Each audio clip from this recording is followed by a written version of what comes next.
Avenger from the Past. "It's a long and creepy story," said Dad seriously. "And it's a story I was hoping I'd never have to tell anyone. But after what's happened the last few days, I realized that I no longer have a choice." Dad cleared his throat and looked at Lisa. We were sitting in our house, Dad, Lisa, Erica, Katelyn, and I. Mom was at work as usual. Lisa had her head down and looked at the floor. She had barely said a word since she'd arrived. It looked as if she was on the verge of tears. Dad cleared his throat again. He looked very uncomfortable. I felt a chill down my spine.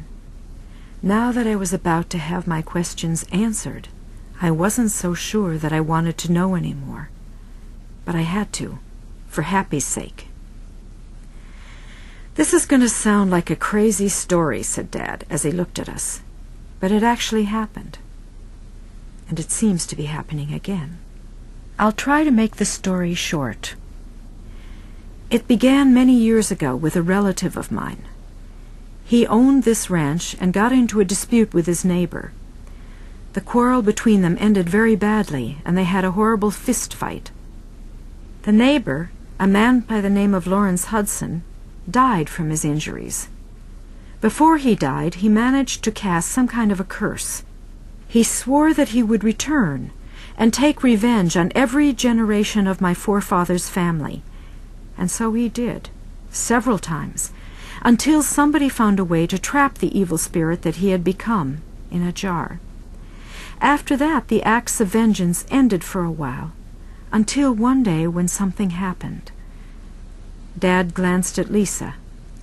She squirmed and then started speaking in a low voice. "I was 14, and my friend and I had come over to help clean the stable here. That's when I found this funny old jar with an inscription on it. Everything would have been fine if I hadn't accidentally broken the jar." Lisa shuddered, and I felt a jolt of fear when I noticed that her face had turned as white as a sheet. "I released the evil spirit that was trapped inside the jar," said Lisa, "and it almost killed Mark here, as well as Katelyn and Kelly's twin brothers. They were only a few months old at the time." Lisa covered her face with her hands and started crying. "It was horrible," she said. "So scary. I'm sorry. I can't stand to talk about it. I've never really gotten over it."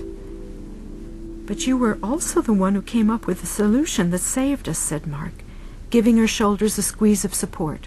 "You found the secret formula, which forced Mr. Hudson's spirit back into the jar, which you and your friend had managed to glue back together."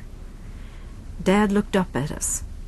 "I poured concrete all around the jar, casting it inside a block," he said, "and then I buried it way back in the woods in a big open meadow. I thought it would be safe there forever. But later they started planting a bunch of trees there, and one tree root must have penetrated the concrete and grown through the jar."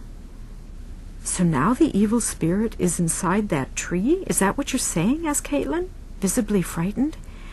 Dad nodded. "Yes, I'm afraid so," he said. "That's the only explanation I can think of. And if I had any doubts before, then I was certainly convinced last night when I went into the forest and looked at the tree. It stands out from the other trees, to put it mildly. It's completely twisted and scary looking, and I felt it staring at me," gasped Lisa.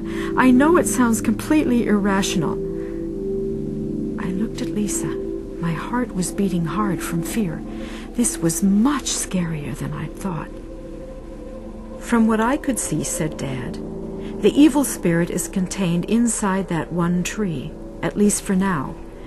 I think Mr. Hudson's spirit is drawing strength from unlucky animals and birds who happen to touch the tree, and when he gets strong enough, I'm sure he'll try to leave the tree and come back here to finish what he started."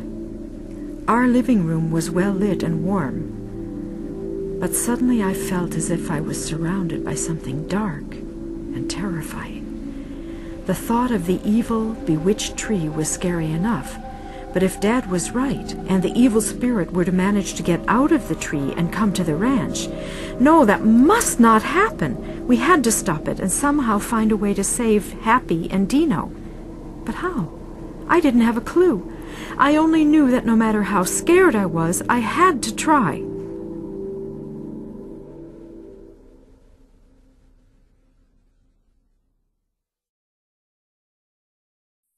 The fight against evil. Dad was right. It's almost impossible to believe this story, said Katelyn, as we rode into the woods a few hours later. The sun was shining, birds were singing, and it was difficult to imagine anything evil hiding in this beautiful landscape. I was writing tango, and I felt pain in my heart as I thought about Happy, who'd stayed behind at the stable. Under normal circumstances, he would have objected loudly to see me saddling up another horse and going for a ride without him. But today, he didn't so much as look at me, and his favorite pellets remained untouched in his tray. "What if the plan doesn't work?" said Lisa anxiously. She and Dad were riding in front, while Katelyn, Erica, and I followed behind. "We have no guarantee of anything at all," said Dad. "But we have nothing to lose by trying, and I think we have a chance of succeeding." "I hope you're right," mumbled Lisa. She didn't sound very optimistic. We rode on in silence.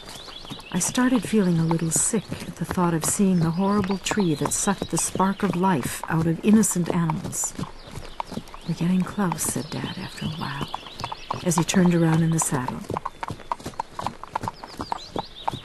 We found a small clearing among the trees where we tethered the horses. I double-checked the tango was securely fastened before I followed the others through the forest. My heart was beating uncomfortably fast, and I felt like turning around and going back home. But the thought of Happy kept me from doing it. If I wanted to help Happy, I had to do this. Even though Dad and Lisa had warned us, nothing could have sufficiently prepared me for the sight that appeared in front of me. There, between healthy and straight trees covered with green leaves, stood the Bewitched Tree. It wasn't just that leaves were missing. The whole trunk was twisted, as if the tree had tried to escape the evil spirit that possessed it. And in the middle of the knobby tree trunk, we could see something that had a vague but definite resemblance to a face. It didn't have any clear lines, but there was something there, and I suddenly got the same feeling that Lisa had mentioned. It actually felt like the tree was staring at me. I quickly looked away. This was much, much worse than I had expected. How can your dad think for a moment that we'll be able to fight something as horrible as this? Erica squeezed my arm so hard that I whimpered. "I've never seen anything so frightening. We might as well go back home, and then Mark can put up a fence around the tree like he first suggested. At least that would keep the animals away. But it wouldn't help Happy and Dino at all." I looked accusingly at her. "I'm sorry," she said. "You're right. We have to try. I just got so scared." "Are you ready?" interrupted Dad. "There's no point in putting this off." I was anything but ready. What are we going to do?" I asked in an attempt to drag it out a bit longer. We'd already discussed that, but I had no desire to take another step toward the tree. "Let me do the talking," said Dad. "I know the old story the best." He must have understood how I felt, because he added, "Don't be afraid, Kelly. The worst that can happen is that nothing at all happens." I wished I could believe him. With my legs shaking like crazy, I slowly walked closer to the tree. I tried to avoid looking at the place where I thought I saw a face, but the feeling of being observed got stronger as I moved closer. I felt my body turn icy cold, even though it was a nice warm day. Was it my imagination, or did the cold emanate from the tree trunk? There certainly was a chill, but also something else.